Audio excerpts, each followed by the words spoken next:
E agora a gente fala então com o André Saconato, assessor da Federação do Comércio de São Paulo, para repercutir esses dados positivos. Bom dia para você, André. Bom dia, Sônia. Bom dia a todos que estão nos assistindo. É um dado positivo e certamente o setor comemora, né? Exatamente. O dado de 2024 não dá para negar que é positivo. Nós tivemos um crescimento muito alto, tanto do volume quanto da receita dos estabelecimentos comerciais. Agora, é um dado que nós chamamos de retrovisor, né? É um dado que já aconteceu. A comemoração para por aí. Nós temos que ver uma perspectiva desse número para 2025, que vai ser um ano muito mais desafiador, tanto para o comércio, para o varejo, quanto para os serviços. O preço do dólar certamente influencia nisso, né, André? Qual é a expectativa? O setor ver com cautela? Além disso, tem outras medidas internacionais que podem impactar o consumo interno, como as medidas de taxação do aço e do alumínio. Isso pode impactar o consumo interno do Brasil ou não? Pode sim, indiretamente. Na realidade, vamos traçar um cenário para 2025, né? Como nós estamos no Brasil, economicamente falando. Nós estamos com taxas de juros muito altas que devem continuar subindo, né? Na economia, Sônia, nós dizemos que existe um delay. O que é o delay? Quando o Banco Central aumenta a taxa de juros, por exemplo, vamos dizer em junho, o efeito demora mais ou menos 6 meses para a gente sentir na economia. Então, assim, imagina, nós temos aqui muita taxa de juro ainda que foi objeto de alta do Banco Central no ano passado para fazer efeito na economia. Por outro lado, nós temos também inflação, né? A inflação continua muito alta. O consumidor sente isso no dia a dia. E agora nós temos um terceiro ponto, como você citou, que são essas medidas do governo Trump, que podem afetar o dólar, pode afetar a confiança do Brasil no exterior, e isso faz com que as mercadorias importadas também fiquem muito mais caras. Na realidade, temos um ano muito bom. Por quê? Porque o mercado de trabalho foi muito positivo. Nós tivemos aumento de renda, diminuição do desemprego. Esse efeito, Sônia, provavelmente deve continuar no começo de 2025. Então, ainda o comércio deve ter uma pontinha aí positiva em 2025. Mas só para a gente entender como vem decrescendo esse crescimento, como você falou, o volume total cresceu 4,7%. Mas se eu pego dezembro de 24 sobre dezembro de 23, já cresceu só 2%. Ou seja, há uma desaceleração muito clara. E o nosso índice de confiança do empresário do comércio da FEComércio de São Paulo, em novembro, ele estava em 121 pontos. Caiu em dezembro, caiu em janeiro, hoje está em 108. Então, 2025 vai ser muito mais desafiador, um cenário muito mais restrito para o comércio varejista. Certo. E quais as medidas, né, que são possíveis ser adotadas nesse cenário que é meio inseguro, meio instável, conforme você apresentou para a gente, né, André? Exatamente, muito boa questão. Eu acho que para o empresário, o importante agora é você só fazer um investimento que tiver muita certeza, né?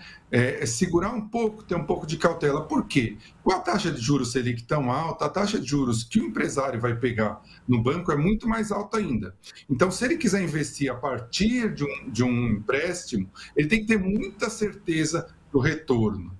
O segundo ponto, eu acho muito positivo para quem importa, para quem tem alguma relação com importação, os Estados Unidos vai se fechar para produtos estrangeiros, principalmente chineses, europeus, canadenses, mexicanos. Vai ter uma barganha boa aí.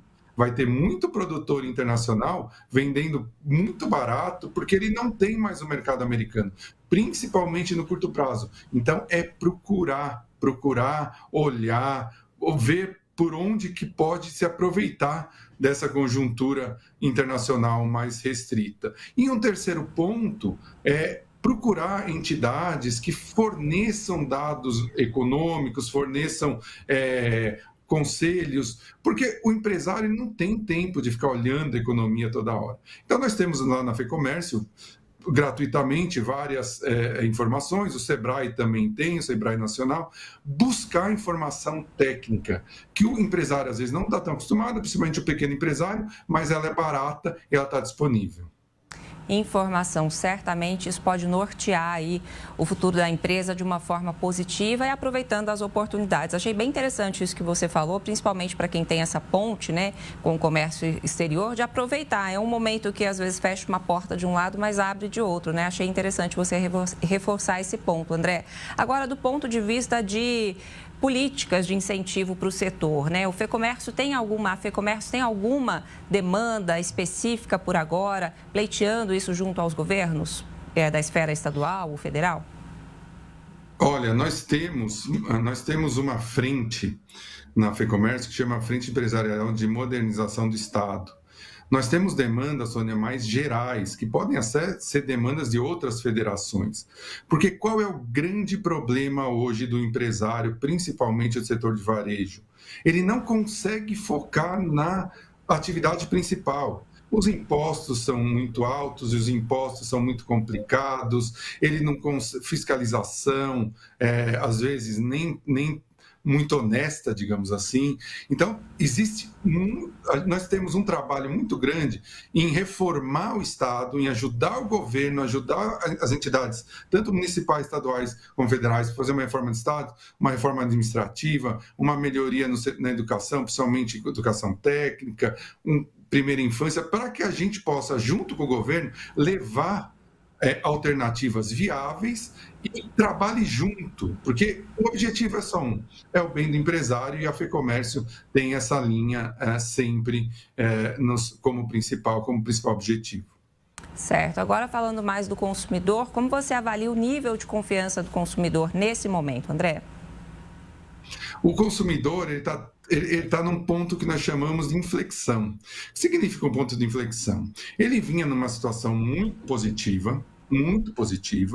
Para você ter uma ideia, Sônia, para quem está nos assistindo, o índice de endividamento da Grande São Paulo, que a FEComércio faz essa medida, ela chegou a 68,2%. Ou seja, 68,2% das famílias estavam endividadas. Hoje, esse percentual caiu para 62,7%. É muito positivo. Por quê? Porque o mercado de trabalho veio muito positivo em 23 e 24, muita criação de emprego e muito aumento da renda real. Mas agora, esse aumento de toda essa massa de salário e também a política fiscal muito expansionista do governo fez com que a inflação aumentasse. O consumidor começou a sentir isso. Já sentia, mas agora mais fortemente. Nós temos até alguns vilões específicos, né? Agora, o vilão mais próximo é o café. Então, as pessoas começaram... Existe um ponto de inflexão na confiança do consumidor. Ele vinha muito confiante, muito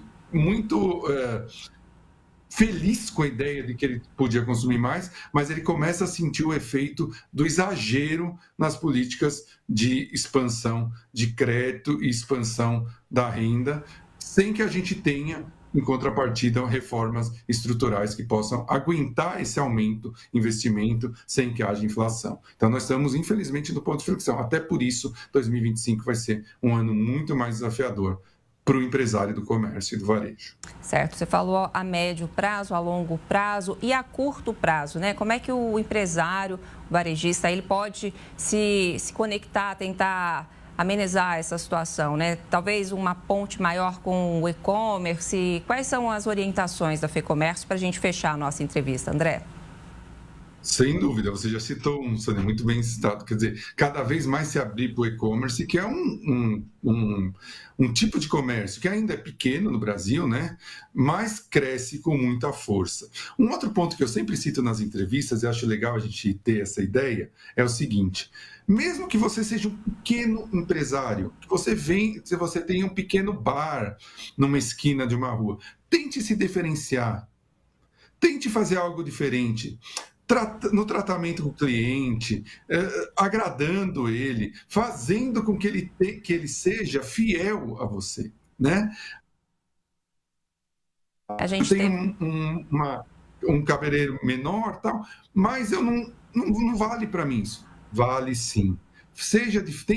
Tente ser diferente, tenta oferecer um serviço diferenciado. Um dia que a pessoa vá lá e por algum azar, encontre alguma coisa ali, troque o prato, troque a comida, peça desculpa, dê mais uma de graça na próxima vez. Coisas simples que podem fazer com que você consiga consolidar uma clientela mais fiel. Então, e-commerce, tente ser diferente e muita barganha. Não tem jeito, você tem que barganhar os seus produtos, seus insumos, porque os preços estão batendo na porta e a inflação só tende a aumentar. André, muito obrigada por sua entrevista. André Saconato, que é assessor da Federação do Comércio de São Paulo, trouxe dicas valiosas aqui para os comerciantes e também aí alguma perspectiva para os consumidores. Muito obrigada, André. Boa quinta-feira para você.